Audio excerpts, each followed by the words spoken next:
Wow. It's Moomamo, which is short for Mutants and Masterminds Monday. And, Moomamo is a show that brings to you the very best in information, in bleeding edge technology, hero technology. It is hosted by me. I'm the disembodied voice of Troy. But in addition, it is really, I am here in a joyful service to these three fine human beings. You've got Steve Henson, you've got Alex Thomas, and then Crystal Fraser, who is in the Creativity Shed today. The Creativity Shed. That's a word for it. Sorry, this is basically the only space that has not been taken over by contractors right now. My usual office studio is getting the roof replaced. So there is lots of hammering and sawing and occasionally a boot coming through the ceiling. We have talked on occasionally a boot dropping through the plaster, but we have you had shared that there was a shed wherein sometimes you would do writing and some extruding, I think, as well. If I'm seeing yes, some, you can see my little 3D printer back there. Nice.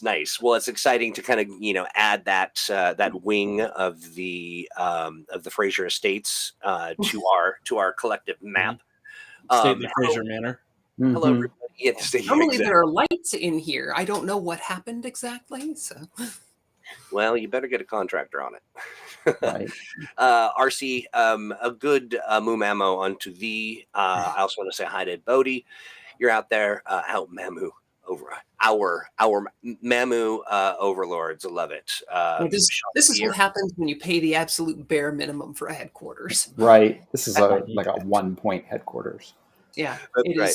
It is apartment sized, studio apartment sized, and it has a workshop, and that was a terrible combination. Right. No living space in this. Nope, took up all the square footage. Claude's my excited about staff can't fit in here. Claude's excited about the crystal layer reveal, as we all are, and says, "Contractor, I hardly know her." Well, so here's what I do know: the term Omniversal variant it feels laden. It feels rich with story and plot, and if folks aren't familiar, an omniversal variant is a kind of rodent that eats everything, right? Just as sort of right? Am I right? That's an omniversal vole. Right. Oh, I thought it was omnivorous varmint, but that works too. That's actually, yeah. Let's redo that.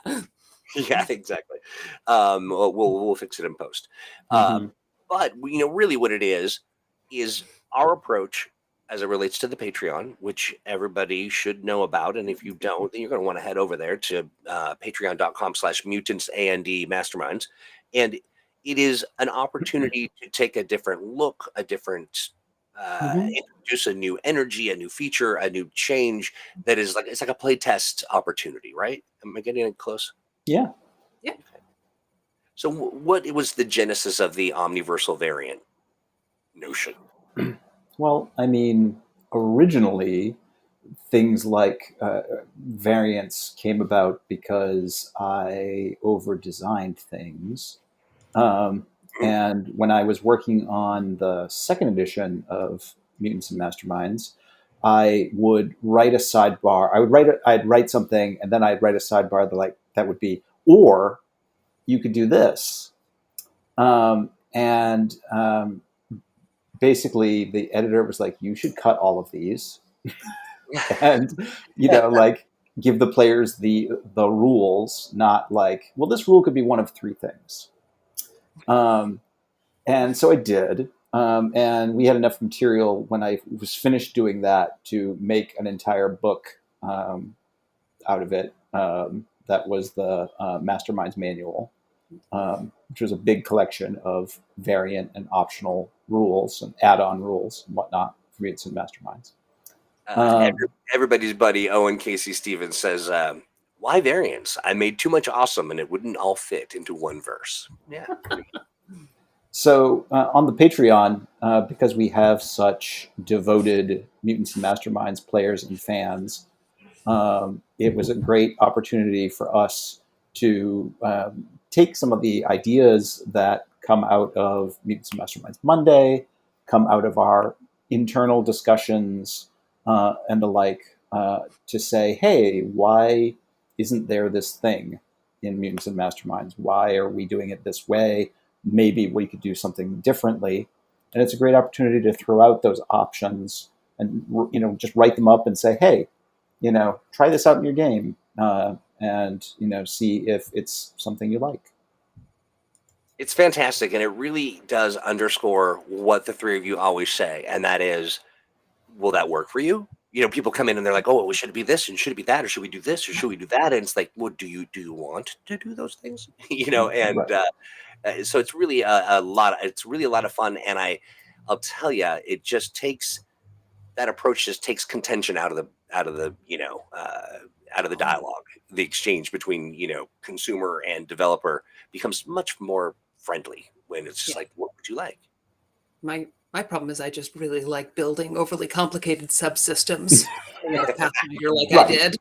Right. Like I have a little homespun system for tracking crime rates in different cities or different areas of your city and how your actions can reduce that. And what? Like random things that can cause spikes in crime or benefit your heroes. Or I would like that, please. Right? Yeah, absolutely. I've got a sandbox game I'm running right now in a city in the stars. Show of hands from the patrons who would like to see that. Nobody else wants to see this. Yeah. Just a bunch of tables. Yeah, gamers hate those. The response so far is, how dare you give me something I can roll a d20 on and take all the bonuses away. Exactly. So far, we've got that sounds awesome. A gimme, hands raised. We want to see it. Sounds good to me. Crystal, overly complicated subsystems is all me, says David Bodie.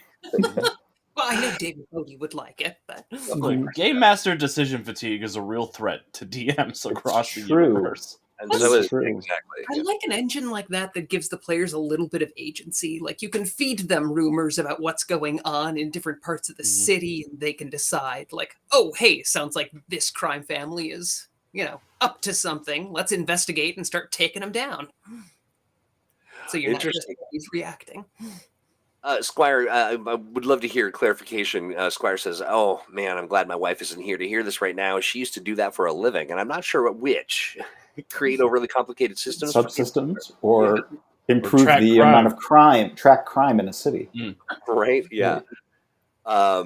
Love this. Let's see. Tracking crime in the state, not committing crimes. Gotcha, okay. Yes, Claude, the existence of an overcomplicated subsystem does imply the existence of an undercomplicated subsystem? But we're not getting into that on this stream. That's saved for our OnlyFans. Oh, I get what you. Yeah. I don't think I'm old enough to understand that. I'm too. I'll tell you when you're older. We'll tell you when you're older, Alex. Also, hold on. I'm gonna go find my baby hands. Wait, what? My wife fixed the power. Hey, look at that! Looking good. Looking very good. Okay, so we have we went through the Patreon and we checked out some of the Omniversal variants that were created. Now, Steve, is this are the Omniversal variants? Is that something that you have contributed to date, or Alex, have you and Crystal, have you kind of thought of those same kinds of alternative sort of approaches to things? Yeah, I mean some of those are from Crystal as well. Gotcha. Yeah. I don't think I've officially added one. No. Yeah. But there's always room. Oh, right. I have to finish my layer actions Omniversal variant. Yes. Mm-hmm. Oh, tell us about that. So I mostly just agree with everything that Steve came up with. Right. No, it was an idea for making villains like Conundrum or Arcade, to pick someone from the comics, where the villain themselves isn't much of a threat, but their lair is the big danger. So if you fight this villain out in the streets, they'll go down with 1 or 2 punches. But if they catch you in their lair, then you've got to deal with all these complications. My superpower is prep time. Right? Superpowers jamming. So here's a question: of the sort of alternative approaches, alternative rule sets, or additional power sets, what is one that strikes you as sort of your most favorite or your most promising? I do like the challenge points system that we put out on the Patreon from our discussion on here about villain points and the like, and the notion of sort of expanding that into something that's more of a generic pool of GM resources to make things more challenging for the heroes under different circumstances. I think that has a lot of promise, and folks seem to be interested in that. Yeah, a question for chat. If you have given some of these systems for a spin, and I know a couple of you have, as part of the members of the Patreon, and also people who were kind of self-reported, share your thoughts in chat. We'd love to hear that. Crystal, I'm sorry, you were going to say something. Just that I think I love powerful solo villains, so the challenge point system meshes with that perfectly, where it gives you resources so your solo villain doesn't get their butt kicked by the action economy. I'm a big fan of challenge points. I think Crystal's lair actions thing will dovetail nicely with that as well. Yeah, challenge points and layer actions. Real quick, I want to say hello to the great Rafiki, who says, "Oh, hi there, you beautiful nerds." Let's see. Claude says, "I haven't tried the challenge points. I just worry about making sure to give heroes enough hit points to not feel like they're missing out." Hero points. Sorry. Yes, hero points. And wait, that's hilarious. Okay, so RC says, "I've decided to actually make a bingo card if anyone has suggestions." Claude, I will say it's entirely up to you how many hero points the heroes get. So yeah, it's true. If you're worried about the heroes not having enough, just give them more. Yeah, so Robert, you can do what you think works best for your players to your bingo card, right? Does that work for you? That's right. Yeah. What's another one?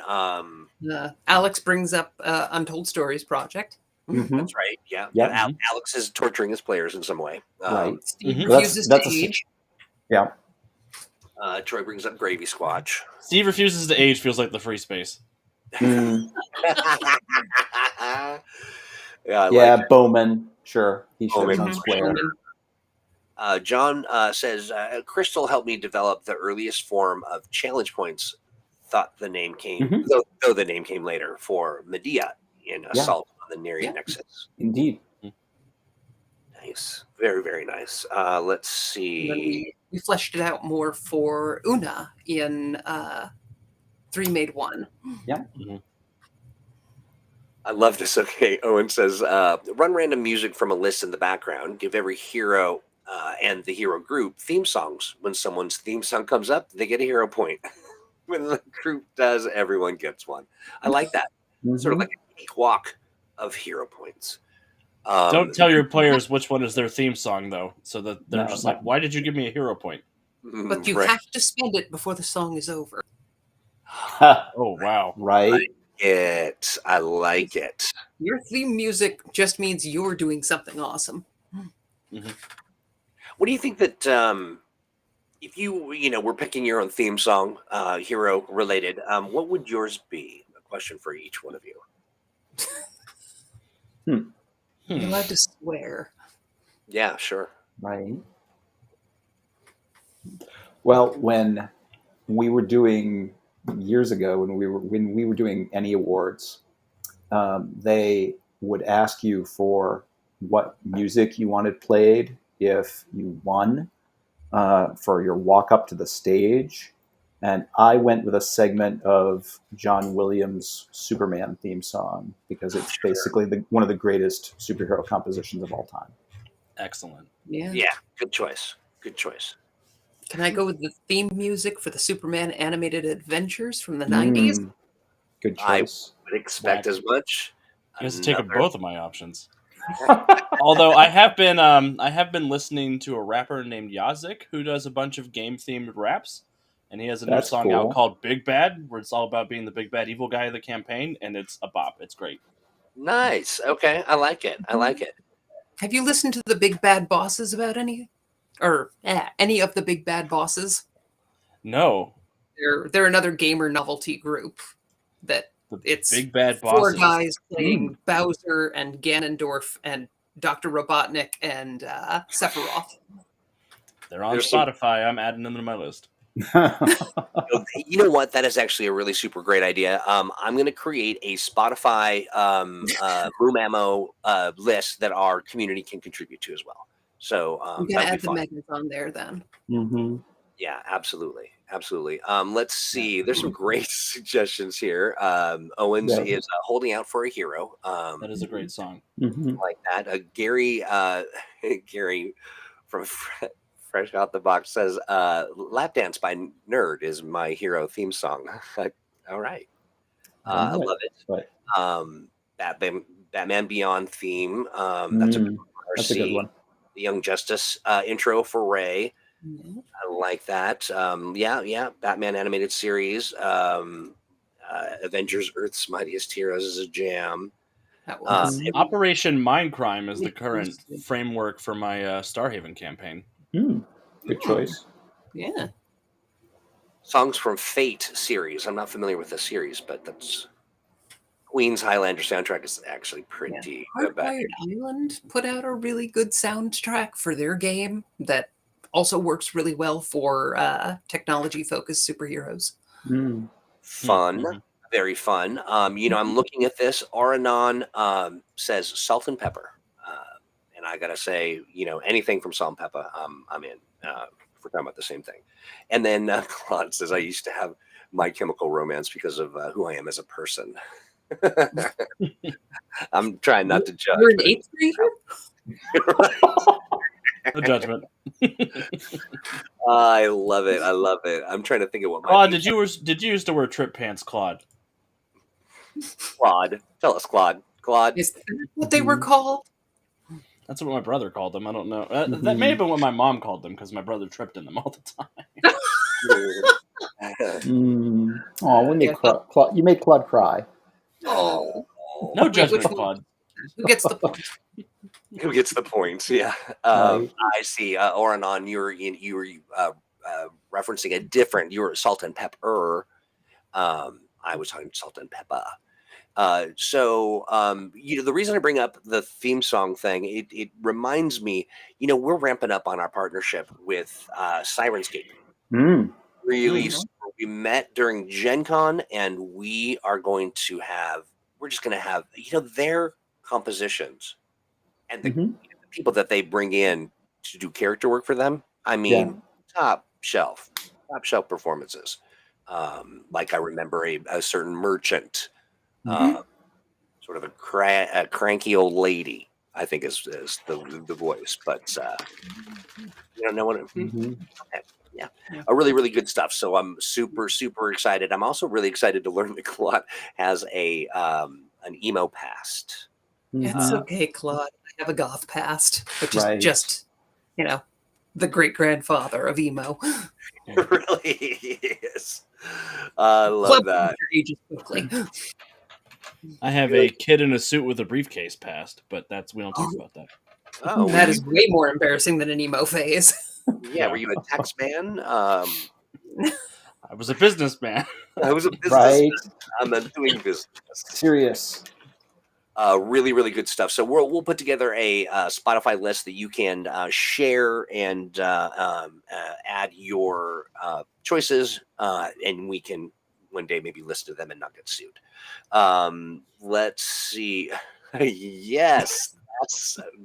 Please let one of the songs in the Sirenscape be the four of you beatboxing.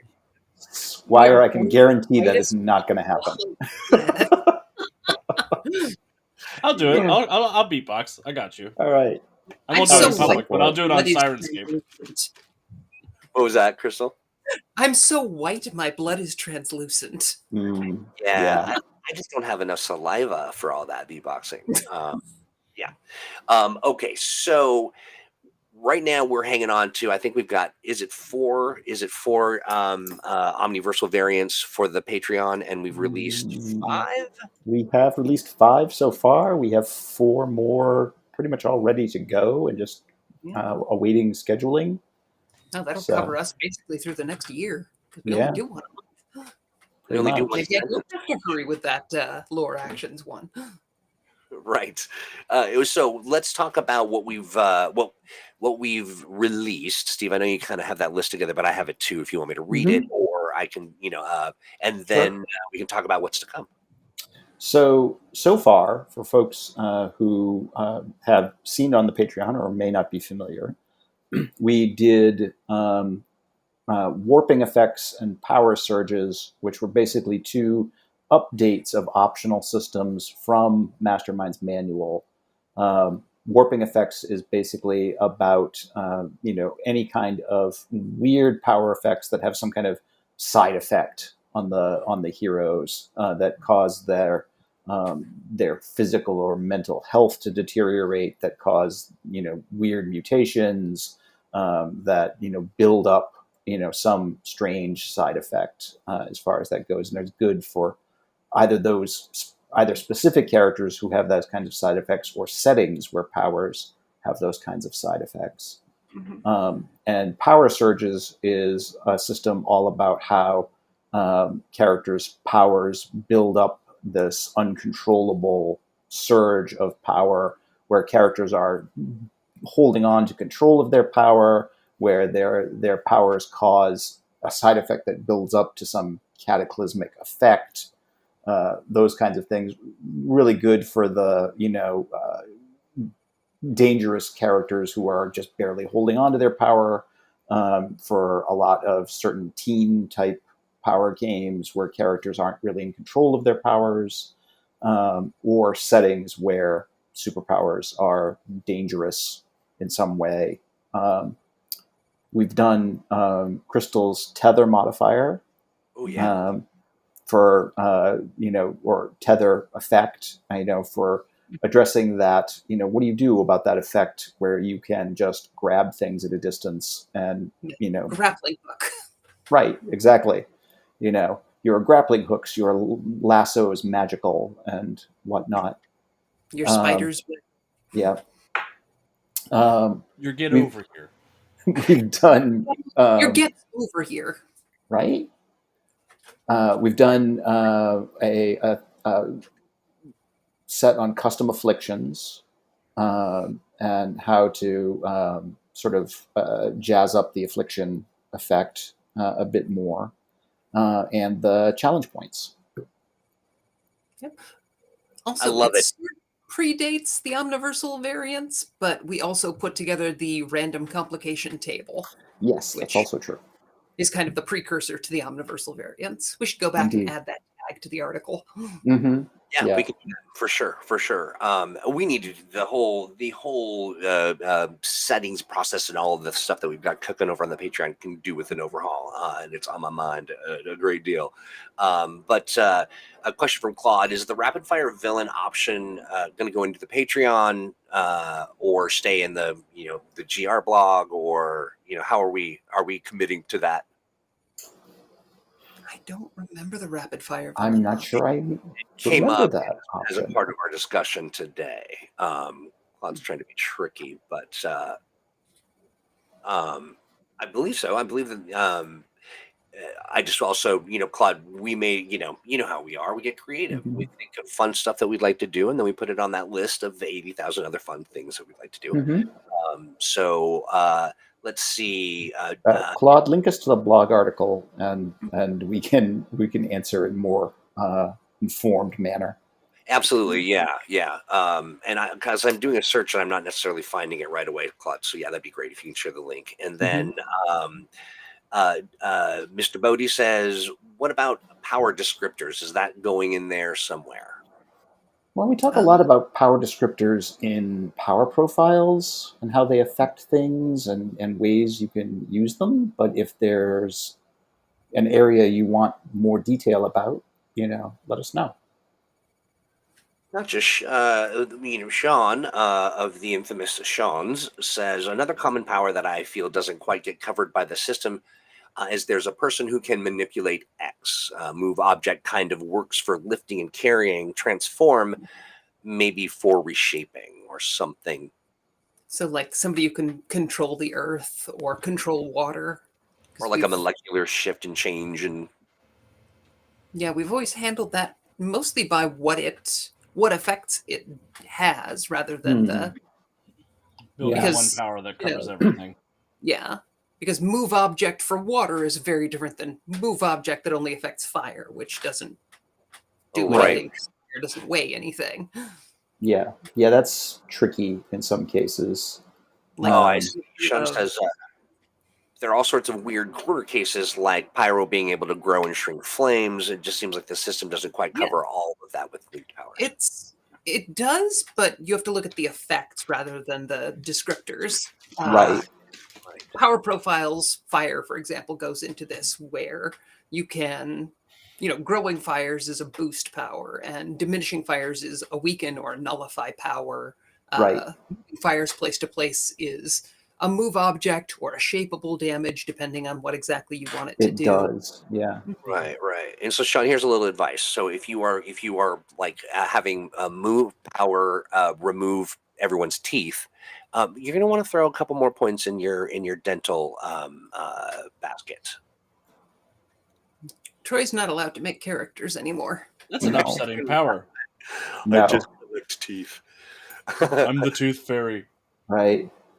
Let's see. The feature power can handle a lot for quirky features of a super ability. Yeah. Feature's great for a lot of minor things. If it doesn't have a huge effect, then yeah, it's great. But if it's something that is going to be useful, to cause damage or really affect the scene in some way, it's probably going to be a little bit more than a feature. Gotcha. Variable with a source is a pretty cool idea too. If you have the math experience. Away from variable, just again because of the math. Yeah. The problem with variable is just that it's coming up with things on the fly in the middle of the game. Unless you are really great at power design, like in your head, it tends to slow things down. Yeah, at the table, people tend to have like 3 core uses of their signature power, and then you can usually juggle the rest with power stunts. Yeah, exactly. You're basically writing an array, but not having an array. Yeah. Honestly, an array with a few hero points to do power stunts is going to cover you 99% of the time. That's right. As much as people want to be as creative as possible with all the options, it ends up really, narrowing itself down, doesn't it? Yeah. And the best variables are ones that have their effect defined for you. So like I have the power to duplicate other people's powers. That's a good variable because those other powers already exist and you don't have to create them. Or I can copy animal powers. Same thing. Yeah, exactly. And those animals are already written up, so you don't need to build it all at the table. Yep. Gotcha. All right, so we've touched on what we've released so far. Let's talk about what we've got in the can. And what I love about this is that there really is no end to this particular feature. Like it slots in when there's some extra, brain space, and Mercy knows the 3 of these folks have lots of brain. There is, some days it's a brighter brain. I got a lot of brain space. Yeah. You are a growing boy. Just depends on what you fill it with. That's right. Fill it with gravy squatch country gravy. Mark that off your bingo cards. I'm so sad he's putting it in our brains now and not just our shoes. It comes in at night, fills your brain with country. Yeah, it feels like the gravy going into people's brains is a bit of an escalation. It is a little bit of an escalation. I feel like this is taking a dark turn. Right. Gravy squatch kills again. Yeah. Exactly. What's on your mind, Gravy? Crystal, I did find the Rapid Fire Villain blog post, and you wrote it back in 2020. I did? You did? Oh, wow. So I'll share it in our little I mean, project chat. Right? I don't have Well- very deep. I'm lucky if I can remember what I had for breakfast. Well, it's a Sure. very bold title. It's Boom with a capital Mhm. B. Right. I like it. So we do have some of these omniversal variants waiting in the wings, and We do. share a little bit about those, and then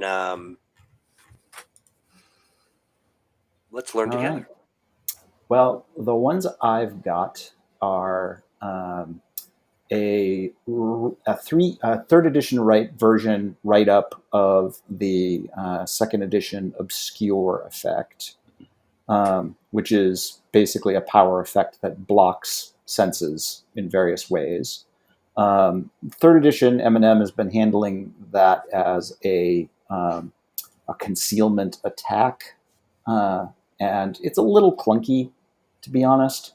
And obscure is a bit more of a cleaner write up, and something that might be worth considering adding back in as an effect option for building powers. So there's an Omniversal variant write up of that, talking about how it affects various senses, and like all of the other sort of power effects, a list of extras and flaws that could apply to it and how those would interact with it. It's a couple page effect write up, basically. An expanded write up on affliction powers that kind of combines all of the stuff we've done with afflictions to date, and also provides a whole list of example afflictions. This one is like 7 pages worth of material, so it's a good sized option so far as that goes. A write up looking at a different way to manage trait checks in M&M, particularly the notion of adding a system of advantage and disadvantage, similar to the way it's done in D&D 5e, to D20 checks in M&M. And using that in place of some of the situational modifiers that we use now. It has an interesting setup for things like resistance and immunity and vulnerability to things when you're making toughness checks and the like. So that's a decent sized one as well. And a look at the action economy in Mutants and Masterminds, and the notion of possibly adding special action types like bonus actions or reactions or the like. Nice. Sean asks a question. Curious, have you ever been tempted to bring Independent back as an official extra? Not off the top of my head, but I'd take another look at it. But Yeah, it had some issues. Yeah, it's handy for modeling things like I lay a bomb or a trap or Right. a wall of fire. Mm. But yeah, in practice, it got abused more than it got used for its intended purpose. Yeah. Gotcha. So that's interesting as we look at sort of these play tests and sort of running an alt set of rules. Now, Alex, you incorporated one of the omniversal variants into your the game that you were running over at Untold Stories. What was that, and what would you recommend for folks? Because everybody's going to join if they're not already a member of the Patreon and grab those to incorporate and test and play in their own space. How did you prep your group and yourself for these new rules? I said, buckle up, deal with it. But I've actually used a couple of the Omniversal variants. I use the challenge points because I like the idea of having the ability for the GM to have little narrative flair like the hero points have, without having to necessarily give a hero point for making life more difficult for them. Although I'm not opposed to giving away hero points when things get difficult. I like the option to not do that if I can. Yeah. And I also use the bonus action Omniversal variant that the people don't have access to just yet, but they will soon. Mm-hmm. I use bonus actions for things like interaction skills in combat. So, like if somebody wants to take a quick assessment check, I don't make them use their whole standard action to do that. Or if they want to do a quick insight check, a quick skill check of something, I don't necessarily call it a bonus action, but I'll start. Now that we have that terminology, I'm going to start codifying what I think should qualify as a bonus action and writing that down. Maybe I'll send that over to Steve to clean up. Yeah. I gotta say, like, Pathfinder 2e has this system of you just have 3 actions and there's no subtype. The only limitation is you can't do the same action twice in a round. Yeah. So like, you could use leadership and move and attack, or you could use leadership, or you could attack and then move and then use a skill, or any combination of things. It really simplifies things. Yeah, and it encourages players to not just move and punch. I think that is what I most want to see players get away from. Is I'm just the moving punch factory. Like, do something else to modify the scene. Hey, some of us turn people into pigs. Yeah, that's right. Some of us, like Crystal, turn Alex's Nazis into pigs. Into pigs. That was great. To be fair, he was already a pig. Yes, that's right. He was like, he has to fail by 3 degrees right before I rolled. What are the odds of that? Yeah, it was low. The odds were low. I had to roll like I think a 4 or less, and I rolled a 2. So. It was a lot of fun. We're of course talking about our team game that Alex is GMing for us. Crystal is just absolute hoot. A lot of animal transition. People are like, pigs. I think there was a chicken. Was there a chicken? There were parrots. Yeah. Yeah. I turned all those dinosaur men into different birds. Yep. That's right. I'm playing a Greek mythology themed magical bowman ripoff who has arrows blessed by different goddesses. One of them is Circe. Right. I like it. I'm excited for Artemisia to meet Bowman 1. I think that's going to be a lot of fun. There's going to have to be an archery contest. Gary asks, "Is that the home game? The one where Troy plays the dental mancer?" No, that is no. Troy is not allowed to use that concept. No, we had a discussion in session 0 that was rubber stamped. No, yeah, it was just so reflective. We just have a rubber stamp that says Troy. No, right? That's exactly just a little paddle. You hold it up, and it's just Troy. No. Donovan asks, is the team game you are playing being recorded? And we opted not to record, and partially because everything we do is, the paparazzi, they're just following us everywhere. Oh yeah. And but so in this one we really were kind of doing it for ourselves. But I will tell you that every time that we get together to play, we're like, oh, we should be recording this just for fun. Yeah. Maybe I'll do write-ups for the Patreon if that's cool with everybody. Yeah. Maybe I'll discuss write what up happened. Characters at some point for the Patreon. Right. We've already gotten half the characters illustrated by Jacob Blackman. Yeah. We can just post those character sheets whenever as Golden Age heroes. I'm really falling in love with my with all of us. We're just a lot of fun, but I really like Domo a lot. We need to start a fundraiser to get all of the other characters illustrated by Jacob. There we go. That's right. Okay, we've got some great questions. Let's see. Gene, of course, would not be a Mumamo without you asking about the next astonishing adventure.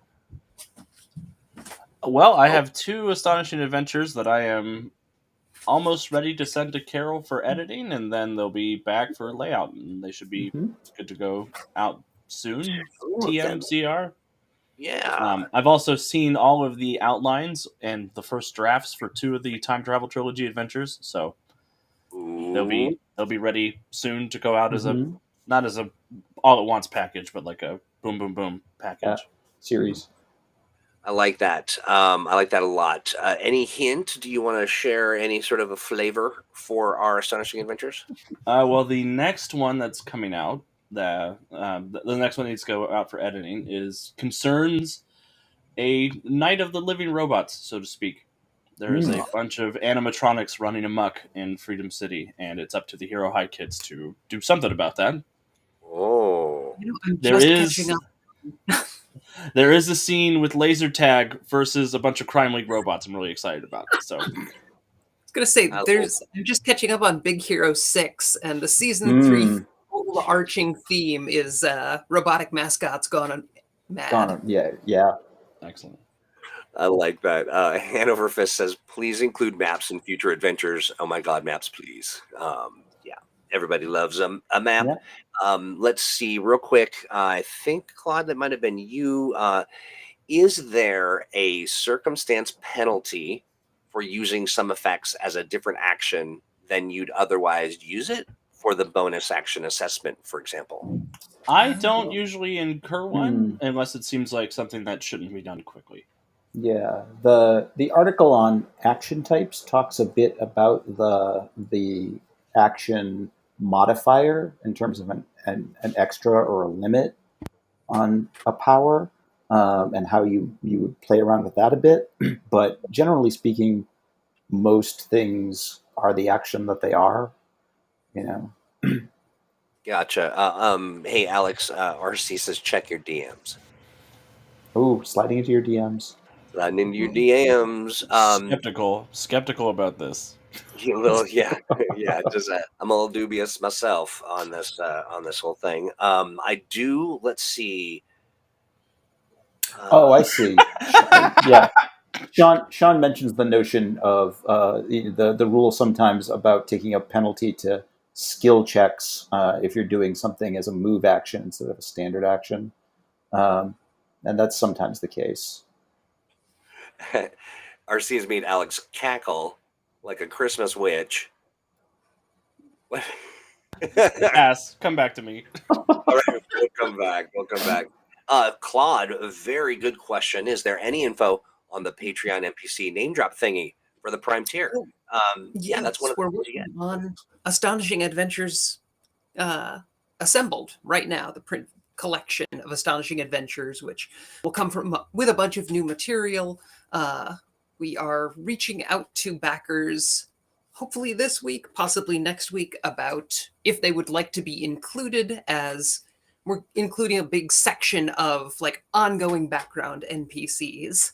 So if you want to be an NPC and you want to fit in one of these categories, like a scientific contact or a business contact or anything like that, Mm-hmm. yeah, I we'll have you like get it. back to us, and you get to exist in Freedom City and be like an ally for the superheroes or a kidnapping victim, because one of the categories is Sure. perpetual kidnapping victim. Nice. I like it. Your Snapper Carr, your Jimmy Olsen, Mm-hmm. your Vicky Vale. Yeah. Is there a trope that covers the kind of smart alecky participant in a weekly live stream? Like, is that I believe that is the Squatch. is that Mm-hmm. Squatch? Okay, gotcha. Either Right. Squatch or Claude, one of the two for sure. Yeah. The henchman that does copy runs. Yeah.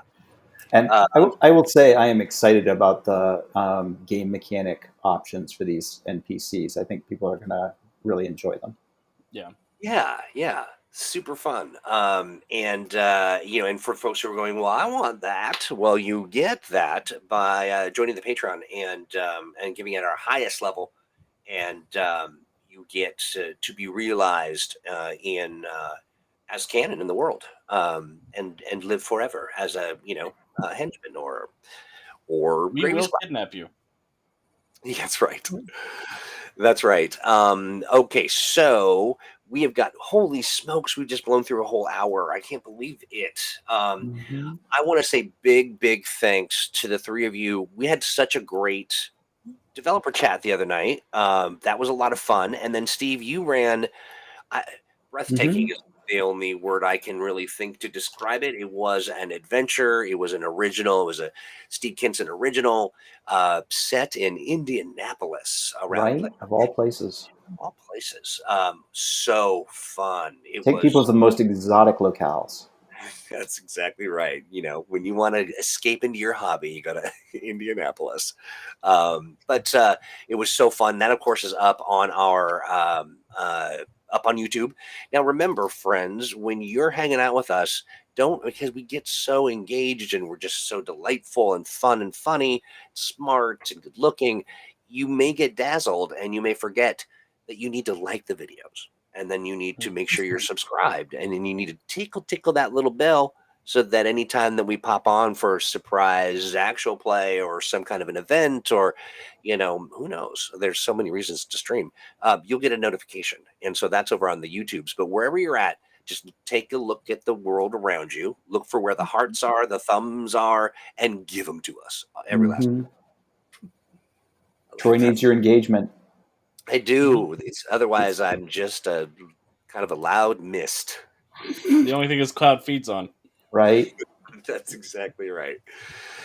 Gene says, Steve, your actual play was great. I concur. Thank you. It was very poignant.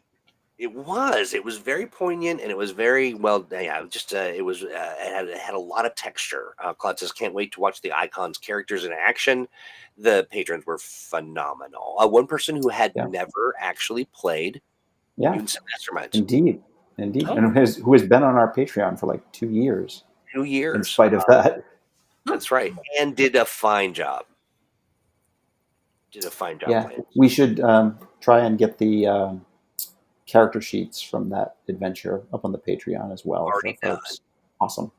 Yeah, that is, and that's also one of the fun things too. Is that when we do our, when we kind of set this stuff up, it's often which is very wild, versions of or versions of your favorite heroes. But we like to throw them up on the Patreon just so you can utilize them. As a member of the Patreon, you can incorporate them as you wish. Mm-hmm. Which is always a lot of fun. Yeah. Okay, so let's see. Am I forgetting anything? We are getting all of our stuff together. We are doing the big no, it's not the reprintapalooza. I'm going to mess this up, and people are going to be sad. Extravaganza. The reprint extravaganza. Exactly. That's right. Also, Troy, I'm sending you what RC sent me. If you want to share with somebody else. Okay, great. Because you know me, I can always resist a good laugh. Right. Alex, you understand that consents to Troy basically screen sharing it, right? Yeah. That's right. Yeah. I asked RC if that was okay. He said okay. Right on. We've got that. We've got big bundles planned. We've got a ton of great energy and momentum. And in addition, the three of you have all kinds of cool things cooking. Steve, anything else you want to share with the world at large? Personal projects or things people should be on the lookout for?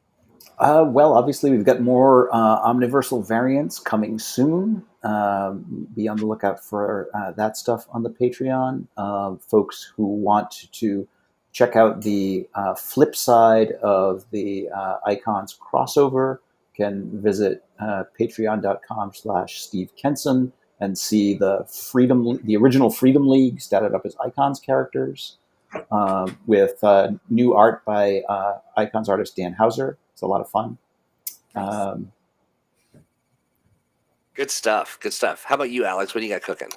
Well, in about an hour, we're going to be going back to Starhaven after the unceremonious death of my favorite NPC. As our heroes continue trying. They didn't save him. That's what they did. That's what they chose to do. Did they know it was coming? Yes. They have failed that city. Yeah, they're like, nah, he's fine. He'll handle himself. Despite all of the undulated squelching I described happening over there. You think he'll be okay? Yeah, he'll be fine. He's fine. Why is he so flat? Was he always unceremonious? But they're heading back into Starhaven after the grand coup by Aegis Unison and Supreme Overlord Daedalus. So we'll see what that is. Ooh, what? Calvin says, "Don't put that on us." I said, "Is anybody going to go get him?" And they said, "No," and they left. So no. So you're like, Fine. well, the hero's away. All right, that's fun. But yeah, that'll be at twitch.tv/Untold Stories Project. And in about a month, if you're in Pittsburgh, I'll be at the Pittsburgh Gaming Expo as the industry guest of honor. So come play M&M with me. Absolutely. Did Daddyless broke bad? Yeah. And Crystal Fraser, what do you have cooking? I don't really have anything exciting this week, which is fine because we have contractors. Right. That's right. I'm hopefully going to have some time to catch up on writing and write some more Astonishing Adventures material. Very, very cool. And I know you were, kind of ramping up and talking about having a little more space for your own Patreon stuff, which would be the Crystal Fraser, so patreon.com. And, so something about like 80s cartoons. And I don't know. I think it's everybody's dream come true. Now there is, all right, this is just, so we're getting close, I think, really close to having the bingo card, the bingo sheet of our dreams. The one that I'm looking at now, maybe not so much. It is certainly need some work.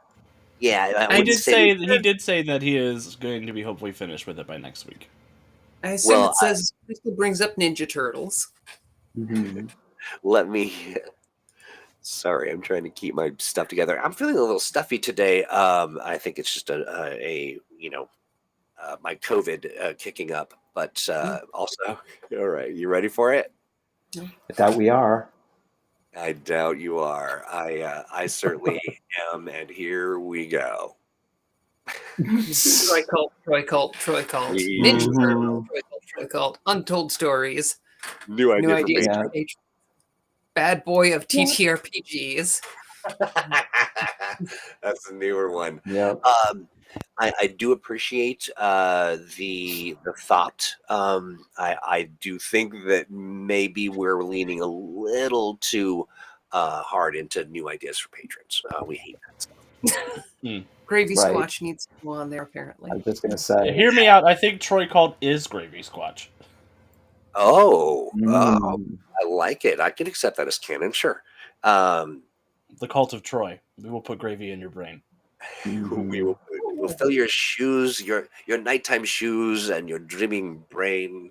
Fill them with gravy. I don't know why I'm talking like my heart with gravy. Right. See, and that's why Let's call that Thanksgiving. That's right. It's called what is it? A myocardial infarction. Yes. So listen, friends, it is 1 minute left. A huge shout out to everybody on the Patreon. We had so much fun this weekend. Great dev chat, but also, folks, I get it. You can't be in all places all the time, and money's tight. That's why we do this program.